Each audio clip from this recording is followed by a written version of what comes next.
Hello there guys, and welcome to Mad Doc Minis. So, different kind of video today, as you've probably gathered. Welcome to the airing cupboard. This is my smaller hobby space where I do a lot of my personal painting and converting. Now, I'm going to do a bit of an opinion piece today, or kind of like a discussion slash opinion piece, really. And I'm really keen to hear what you guys think of it. It's the first video of its type that I've really done. So just drop it in the comments if you've got any feedback.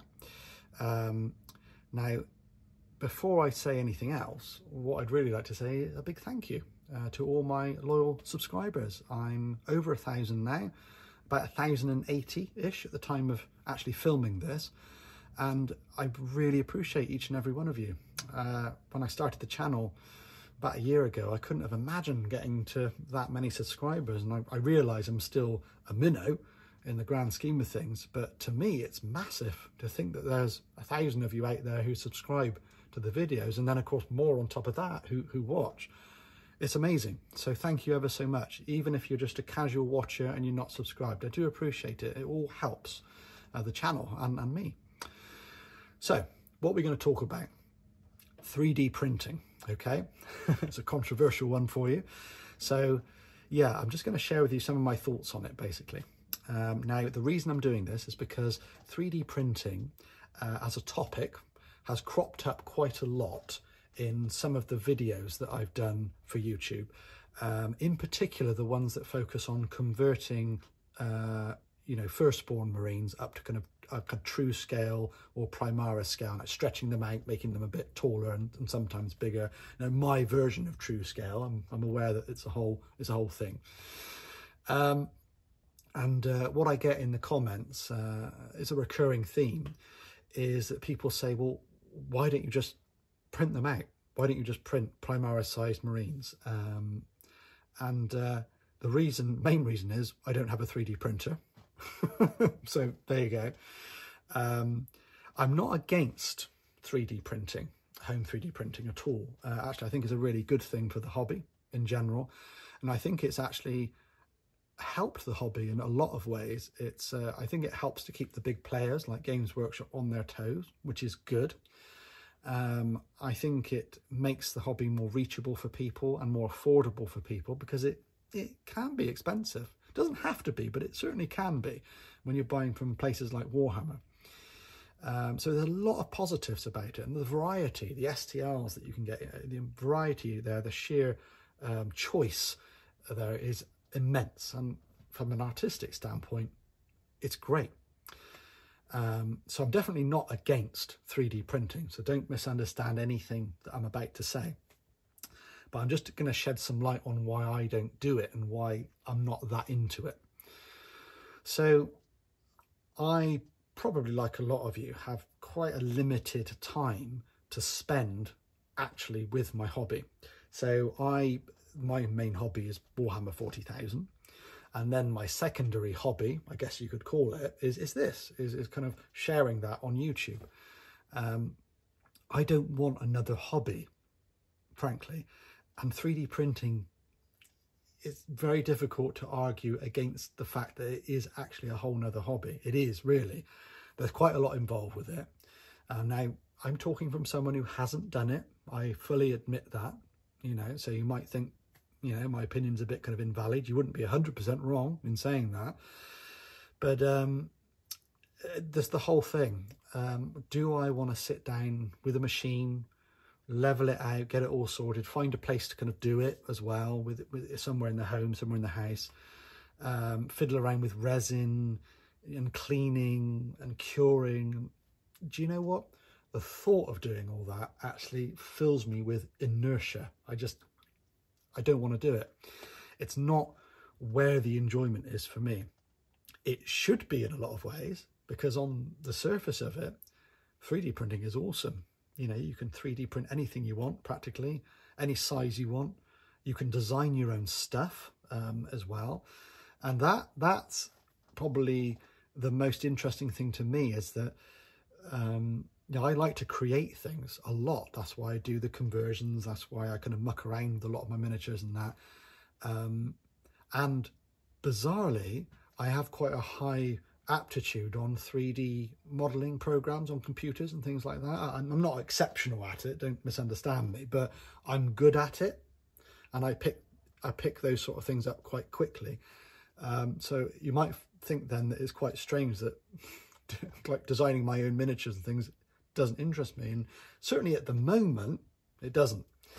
And it's all about time and enjoyment, limited time and where the enjoyment is for me. And I think if you are someone who doesn't enjoy the building, and more specifically the conversion process with miniatures, I get it. You can just buy an STL or even design your own thing and print it out.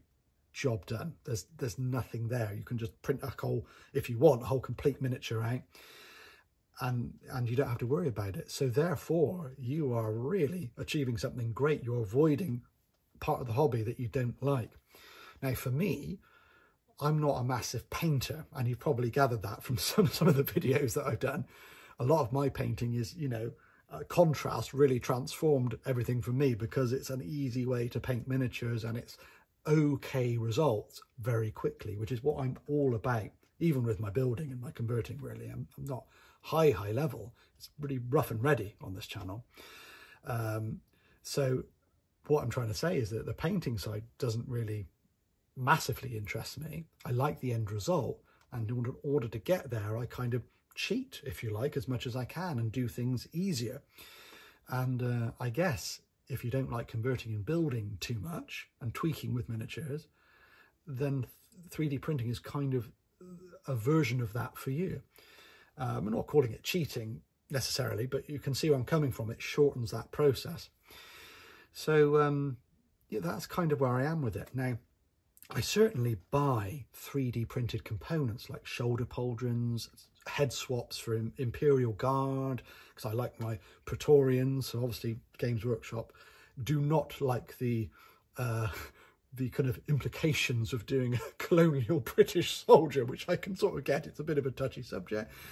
So I have to go off and get head swaps from Acadians. I actually do have a big original metal Praetorian army as well, but you know, that kind of has to be kept under a lock and key. It's worth a bit of money these days, and certainly buying Praetorian miniatures, wow, you know, on eBay. So there you go, head swaps, really important. 3D printed heads all day long, and that helps me with my hobby. I rarely buy complete miniatures, 3D printed miniatures.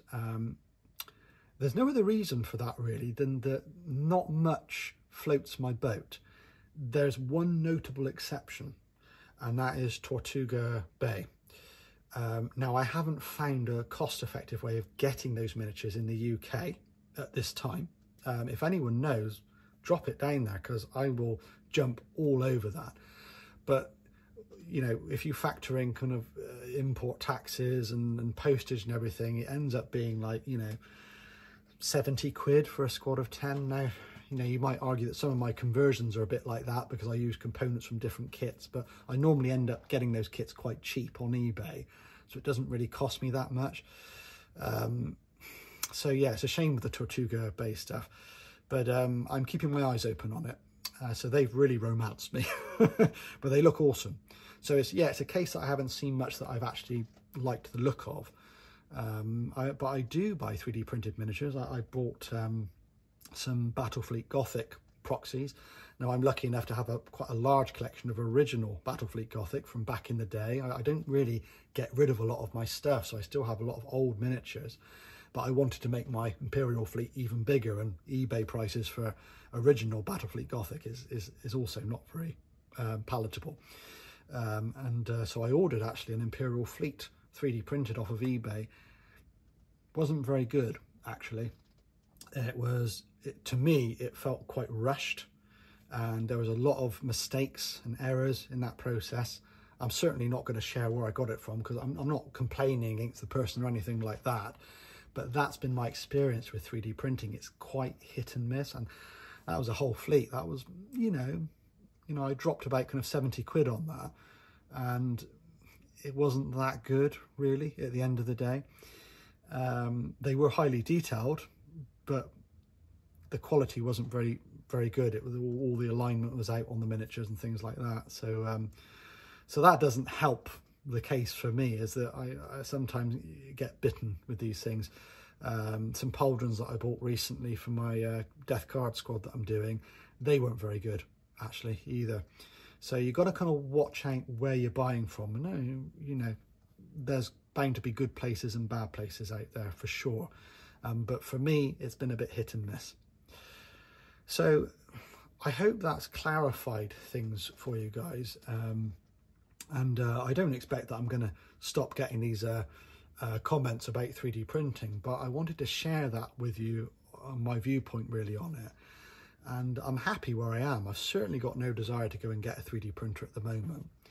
And I want to really tell anyone out there who's having the same thoughts as me that it's okay, you know, because everyone around you might be kind of screaming at you to, you've got to get a 3D printer, you've got to get into this, you've got to do it. And, you know, really you don't. If it's not for you and you don't like the idea and you don't want to devote time to learning, if you like, a new hobby from scratch, then don't do it. If you are interested and it floats your boat, go for it, man. Just go for it, because that is what the hobby is all about. That's why we're here. Otherwise, what the hell are you doing? Enjoy what you are doing. But remember that each of us have our kind of niche on what we like to do and how we like to do it. And it's okay to think differently to the next guy and the next guy. We're all a bit different like that. So yeah, I hope this video has been relatively interesting. It's just a bit of a ramble, really. That's all it is on my side. But if any of you would like to see more of this kind of thing, or indeed less, you know, which may be the case, put it down in the comments. I can take a bit of constructive criticism, so don't worry. And I'm not so worried about, I mean, obviously it's all a bit kind of amateur hour on this channel, so I'm you know, lighting and video quality and things like that's not going to really change, guys. But if you have any thoughts on the actual content or any topics that you'd like to hear me you know, cover in this kind of format, then do let me know. I'd love to hear your thoughts. So thanks ever so much again for all the support. Really do appreciate it, and I hope to catch you in a future video soon. Cheers.